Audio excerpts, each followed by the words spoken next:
The lie that started small. The first time I realized something was wrong, it wasn't dramatic. No lipstick on a collar, no suspicious late-night texts lighting up her phone. It was a receipt. A stupid, crumpled receipt in the pocket of her coat. It was a Thursday evening, cold enough that the windows fogged up from the heat inside. My wife Elena had just returned from what she called a 3-day business trip to Chicago. She looked tired, but not the kind of tired I was used to. There's a difference between exhaustion and distraction. I didn't know how to explain it at the time, but I felt it. "Hey," she said as she walked in, dropping her suitcase by the door. I looked up from the couch and smiled. "Hey, how was the trip?" "Long," she replied quickly. "Too quickly. Too quickly. Meetings all day. I'm exhausted." She leaned down and kissed my cheek. It felt routine, like something memorized instead of felt. "Want me to heat up dinner?" I asked. "I already ate," she said, kicking off her shoes. Airport food. That was the first thing that didn't sit right. Elena hated airport food. Always had. Still, I let it go, because that's what you do when you trust someone. You don't interrogate every small inconsistency. You assume there's a reasonable explanation. Later that night, while she was in the shower, I picked up her coat to hang it. That's when I found the receipt. It was from a small grocery store. Not in Chicago. In our city. Dated the day before. I stared at it for a long time. Maybe it was old. Maybe it got stuck in her pocket from before the trip. That made sense. It had to. I folded it back carefully and slipped it into the pocket again. Then I went back to the living room and sat down, trying not to think, trying not to let something small become something big. But something had already shifted. That night she fell asleep quickly, her breathing slow, steady, peaceful. I lay awake beside her, staring at the ceiling, listening, thinking, and for the first time in 8 years of marriage, I wondered if my wife was lying to me. I told myself I was being paranoid. People misplace things. Dates get mixed up. Receipts mean nothing. But once doubt enters your mind, it doesn't leave quietly. Over the next few days, I started noticing things I had ignored before, patterns, small ones, but consistent. Her business trips had become more frequent, twice a month, sometimes 3. She used to talk about them, complain about coworkers, tell stories about meetings. Now, she kept it vague, busy, same as usual, nothing interesting, and her phone. She had always been casual with it, leaving it around, letting it buzz unanswered. Now, it never left her side. One evening, I walked into the kitchen while she was texting. She turned the screen away slightly, not obvious, but noticeable. "Who's that?" I asked lightly. "Work," she said. Without looking up, I nodded, but something in my chest tightened. I didn't want to be the kind of husband who snoops, who assumes the worst, who turns love into suspicion, but I also didn't want to be the kind of man who ignores the truth when it's right in front of him. The next business trip came a week later. "Boston this time," she said while packing. "How long?" I asked. 2 nights. I watched her carefully as she folded her clothes, trying to read something in her expression. "Anything. Do you want me to drive you to the airport?" I asked. "No," she said quickly. "I'll just take a ride." Another small thing, another quiet shift. "All right," I said. That morning, I watched her leave from the window, suitcase rolling behind her. She didn't look back. I stood there long after she was gone, something in my gut telling me this wasn't what it looked like. I don't know what made me do it. Maybe instinct, maybe fear, maybe the quiet accumulation of all those small, unexplainable things. But I grabbed my keys, and I followed her. I stayed far enough back so she wouldn't notice, watched as she got into a taxi, and instead of heading toward the airport, the car turned the opposite direction. My hands tightened on the steering wheel. "Okay," I whispered to myself, "maybe there's traffic. Maybe it's a different route." But deep down, I already knew. The taxi didn't go anywhere near the airport. It stopped in front of a residential building. Old brick, 5 stories. The kind of place you don't notice unless you're looking for it. I parked across the street, my heart pounding so loud I could hear it in my ears. Elena stepped out, paid the driver, then walked straight into the building, like she had done it before, like she knew exactly where she was going, and just like that.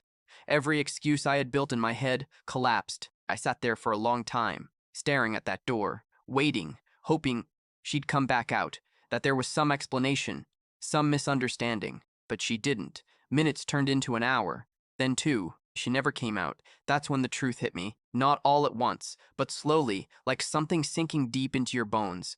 My wife wasn't on a business trip. She was here, in that building, with someone, and I had no idea who.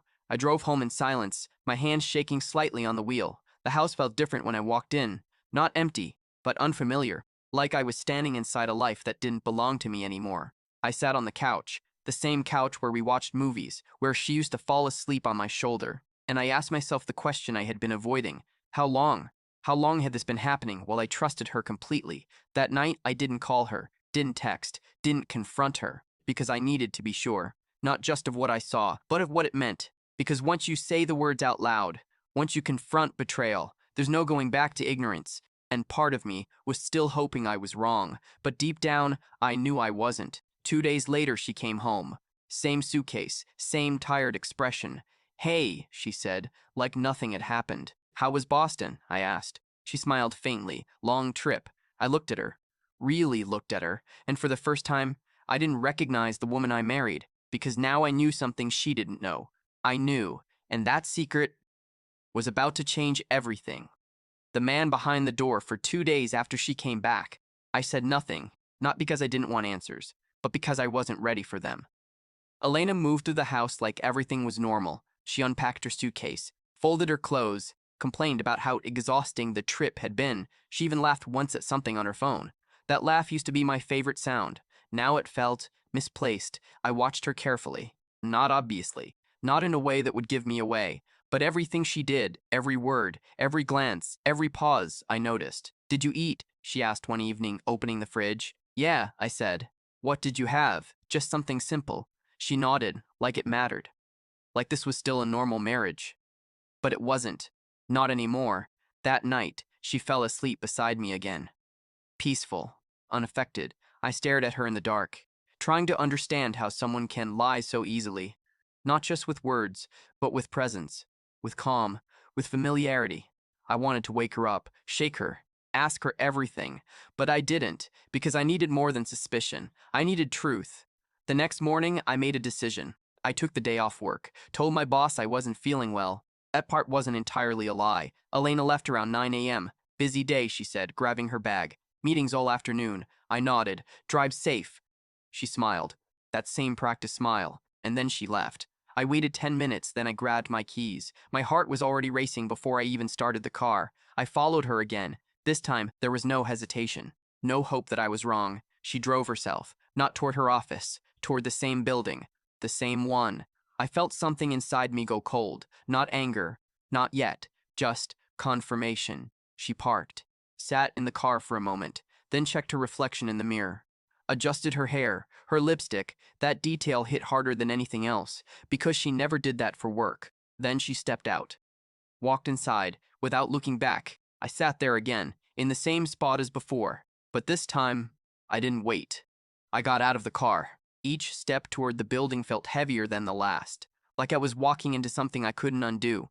The lobby smelled faintly of old paint and cleaning supplies. There was no receptionist, just a staircase and an old elevator. I hesitated. Then I saw it, the directory board, apartment 3B. Her last name wasn't there, but another name was, Daniel Kessler. I stared at it for a long moment, burning it into my memory. Then I took the stairs. Each step echoed louder than it should have, or maybe that was just my heartbeat. When I reached the third floor, I slowed down. Apartment 3B. The door was closed. Quiet. Ordinary. I stood there, right in front of it. This was the moment. Everything before this, doubt, suspicion, fear. Everything after this, truth. I raised my hand and knocked. At first, nothing. Then, footsteps. My chest tightened. The door opened, and there he was. He wasn't what I expected. Not older, not intimidating, not anything dramatic. Just a man, mid-30s. Casual clothes. Confused expression. "Yay?" he said. I looked at him, then past him. And there, standing in the middle of the apartment, was Elena. Her face went completely still, like time had stopped. Our man? My name sounded foreign coming from her now. Neither of us spoke for a few seconds. Then the man looked between us. Do you guys know each other?" I let out a quiet breath. Not anger. Not yet. "I'm her husband," I said. Silence. The kind that presses against your ears. The man blinked, looked at her, then back at me. I didn't know she was married. I believed him. I don't know how, but I did.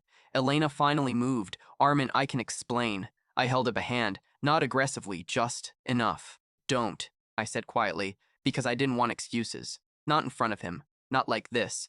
I stepped inside. The apartment was small, simple, but lived in. There were signs, subtle ones. A second toothbrush, a scarf that wasn't hers before, her bag, on the chair. She hadn't just visited, she had stayed. How long? I asked. She didn't answer immediately. That matters? She said softly. I looked at her, and for the first time, there was something in my chest that felt like anger. Yes, I said, it does. She swallowed. A few months. Months. Months. The word echoed in my head. While I was working, while I was trusting her, while I was asking about her business trips, she was here, with him. I nodded slowly. The man Daniel stepped back slightly. I didn't know, he said again. She told me she was separated. Of course she did. I let out a quiet, humorless laugh. That makes this easier for you, I said. Then I looked at Elena again. Does it make it easier for you too? Her eyes filled, but she didn't cry. No, she said. Good, because it shouldn't be easy. Why? I asked. Not loudly, not dramatically, just one word. But it carried everything. She took a breath. I didn't plan it, she said. I almost smiled, because that answer felt so small, so insufficient. You don't accidentally lie for months, I said. Her voice broke slightly. I didn't mean for it to become this. But it did, I replied. Silence. Heavy. Unavoidable. I felt alone, she said finally. That stopped me. Alone, I repeated. Yes, she whispered, even when I was with you. I shook my head slightly. That doesn't justify this. I know, she said quickly. I know it doesn't. Then softer, but it explains it. I looked at her, really looked, and for a moment, I saw something real. Not the lie, not the performance, just her. Conflicted, guilty, lost. But it didn't erase what she had done. Nothing could. I stepped back toward the door. This isn't something we fix here, I said. She took a step toward me. Armand, please. No, I said. My voice wasn't loud, but it was final. We talk at home. Her expression shifted. Fear. Real fear this time. Because this wasn't hidden anymore. This was real. I looked at Daniel one last time. You should ask better questions next time. Then I walked out. Each step down the stairs felt lighter. Not because I felt better, but because something inside me had changed. The doubt was gone, replaced by something clearer, more painful, but also more honest. That night, she came home, and for the first time, we were going to face the truth. No lies, no distance, no pretending, just two people, standing in the ruins of something that used to be real. The truth we tried to avoid. She didn't come home immediately. That was the first thing I noticed. I got back before her, sat in the living room, didn't turn on the lights. The house felt heavier than ever before, like it knew something had broken and wasn't pretending otherwise. I didn't move for a long time, didn't check my phone, didn't distract myself, because there was nothing left to avoid. When the door finally opened, it was almost 9 p.m. She stepped in slowly. No suitcase this time. No performance. Just silence. We looked at each other across the room, and for the first time, there was no version of us pretending things were okay. I'm sorry, she said. It came out quickly, like she had been holding it in. I didn't respond. Not because I didn't hear her, but because those words felt too small. She closed the door behind her, set her bag down gently, like noise might make things worse. I know that doesn't fix anything, she added. No, I said. My voice sounded calm, detached, but it's a start, she said. I shook my head slightly. A start would have been telling me the truth months ago. That landed. She looked down, her hands trembling slightly. I didn't know how, she whispered. You had a lot of time to figure it out, I replied. Silence. She walked closer, stopped a few feet away. I didn't plan to hurt you, she said. That's the second time you've said you didn't plan it, I replied. You keep talking like this just happened. Her voice broke. It didn't feel like a decision at first. I laughed, not because it was funny, because it was unbelievable. Everything is a decision, Elena. She shook her head. It started small, she said. We met through work. He was easy to talk to. No expectations, no pressure. I listened, because now I needed to hear it, even if it destroyed whatever was left. He asked me how I was, she continued, and I answered honestly, for the first time in a long time. That stung. You couldn't do that with me, I asked. She looked at me, eyes filled. I tried, she said. That stopped me. I just didn't feel hurt anymore. I frowned. That's not fair. I'm not saying it to blame you, she said quickly. I'm saying it because it's part of the truth. The word truth felt heavy now. We stopped really talking, Armin, she continued. We lived together, we functioned, but we didn't connect. I opened my mouth, then stopped. because part of me recognized what she was saying. Not the betrayal, never that. But the distance, yes. So instead of fixing that, I said slowly, "You went to someone else." "I didn't think it would go that far," she said. "But it did." She nodded, tears falling now. "Yes, and the trips?" I asked. She hesitated. "I needed an excuse," she admitted. That word again. Needed. "You needed to lie?" I asked. "I needed space," she said. "No," I said quietly. "You chose secrecy." She didn't argue, because she couldn't. "I told him we were separated," she said after a moment. "I know," I replied. She looked up, surprised. "He told me," I added. That hit her harder than anything else so far. "I didn't want him to feel guilty," she whispered. I stared at her. "And what about me?" That question lingered, because there was no answer that could fix it. "I didn't think it would last," she said finally. I let out a slow breath. "But it did." She nodded. "And now?" I asked. That was the question that mattered. She looked at me. Really looked. "I don't know." I closed my eyes for a moment. Because that answer was the worst one. Not yes, not no, just uncertainty. "I ended it," she said quickly. I looked at her again. "When? After you left today." I studied her face. "You expect me to believe that?" "It's true," she insisted. "Because I found out?" I asked. She didn't answer. That was enough. "You didn't choose to end it," I said. "You were forced to." Her silence confirmed it. "I was going to tell you," she said softly.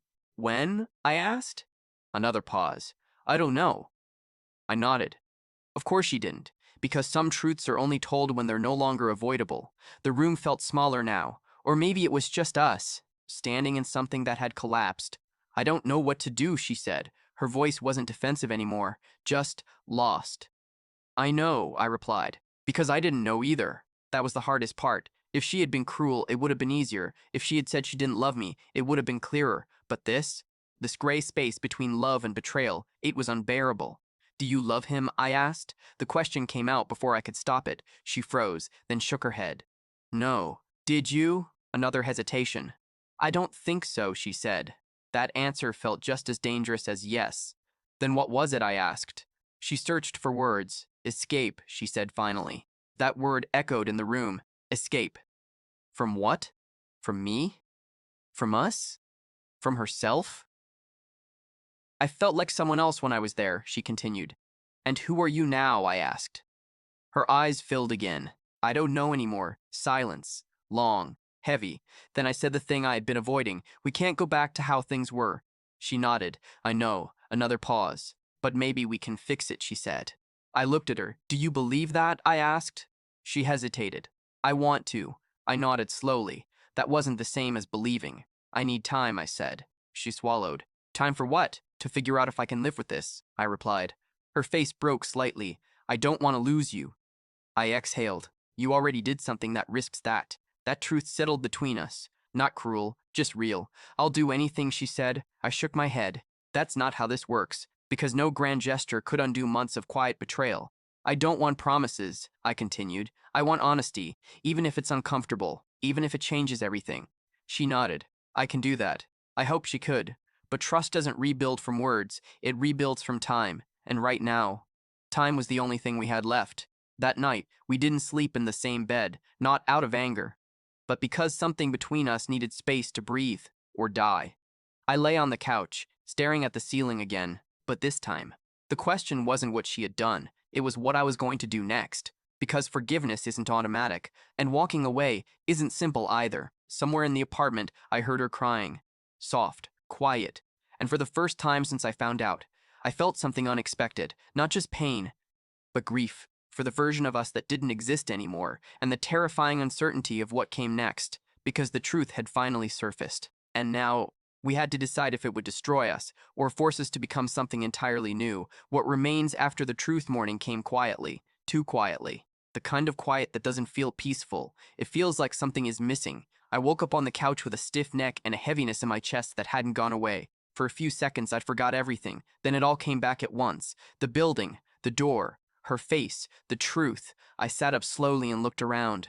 The house looked the same, but it didn't feel the same. Nothing did. I found her in the kitchen. She was standing by the sink, holding a mug with both hands, like she needed something solid to keep herself steady. "Morning," she said softly. "Morning." We stood there for a moment, not sure what we were supposed to be now. Do you want coffee? She asked. I nodded. Yeah. She poured it quietly. No small talk. No pretending. Just two people navigating something fragile. Did you sleep? She asked. Not really. Me neither. Another silence. Then she said something I didn't expect. I called him. I looked up. When? Last night, after you went to the couch. My grip tightened slightly around the mug. And I told him it was over, she said. Her voice didn't waver. He didn't argue. I think he understood once he knew the truth. I nodded slowly. It didn't fix anything, but it mattered. I blocked him, she added. I didn't respond right away, because part of me didn't want to believe that this could be tied up so simply. Okay, I said. She watched me carefully. You don't trust that, she said. It wasn't a question. I don't trust anything right now, I replied. That was the truth, and for the first time, I wasn't softening it. She nodded. That's fair. Fair. It was strange hearing that word in a situation that felt anything but fair. I've been thinking, I said. Her shoulders tensed slightly. About what? She asked. About us. That word still felt natural on my tongue. Even now, I don't want to make a decision out of anger, I continued. She stayed quiet, listening, but I also can't pretend this didn't happen. I'm not asking you to, she said quickly. I know. I took a breath. I need to be honest too. She nodded. I don't know if I can get past this. The words hung in the air. Heavy. Final in a way I didn't fully intend but couldn't take back. Her face shifted. Not shock, not anger, just pain.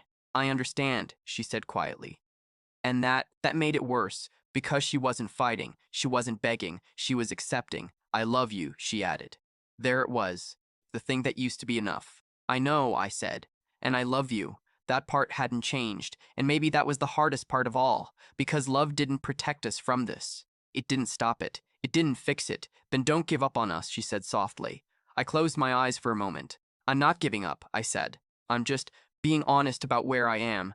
She stepped closer, carefully, like approaching something fragile. What if we try? She asked. Try what? Start over. Therapy. Anything. I'll do whatever it takes. I looked at her, and for the first time since everything came out, I saw determination, not fear, not guilt, something stronger, but still, something inside me held back. You're willing to fight for this now, I said. Her expression faltered slightly. I should have done that before, she admitted. Yes, I said. Silence. Painful, but honest. I can't promise you anything, I continued. I'm not asking for a promise, she said. Then what are you asking for? A chance, she whispered. That word echoed in my head. A chance. Simple, but heavy, because giving her a chance meant risking something. Myself, again. I looked around the house, at the life we had built, the memories that still lived in the walls. Then I looked back at her, and I realized something I hadn't fully understood until that moment. This wasn't just about what she did, it was about what I could live with, and what I couldn't. I need space, I said finally. Her eyes filled again, but she nodded. How much? She asked. I don't know, I admitted. That uncertainty again, but this time, it was mine. I think I should move out for a while, I said. Her breath caught. You want to leave? I think we both need to understand what this feels like without each other, I replied. That hurt to say, because I didn't want to leave. But staying, pretending, would be worse. Okay, she said quietly. No argument, no resistance, just acceptance. I'll give you the space you need, she added. I nodded. Thank you. We stood there for a moment. Then she stepped forward again. And this time, she hugged me. Tightly, like she was trying to hold on to something slipping through her fingers. I'm sorry, she whispered into my shoulder. I closed my eyes. I know. And I did. But knowing didn't undo anything. Later that day, I packed a bag. Not everything, just enough. She watched quietly from the doorway. Neither of us spoke much, because there wasn't much left to say. At the door I paused, looked back at her. This woman I loved. Still loved, and might always love. I don't hate you, I said. Her face broke slightly. That somehow makes it harder, she whispered. Yeah, I said. It does. A long pause. Will you come back? She asked. I hesitated. Because I didn't want to lie. I don't know, I said. Her eyes closed briefly, then she nodded. Okay. I opened the door, stepped outside, and for the second time in this story, I walked away from my marriage, but this time, it wasn't about discovering the truth. It was about deciding what to do with it. Months passed. Time didn't heal everything, but it clarified things. We talked, sometimes, carefully, honestly, no lies. She went to therapy. So did I, not to fix us, but to understand ourselves. And slowly, something changed. Not quickly, not perfectly, but something real. One evening, months later, we met for coffee. Neutral ground, no expectations. She looked different, not in appearance, in presence. Stronger, quieter, more aware. So, she said with a small smile. So, I replied.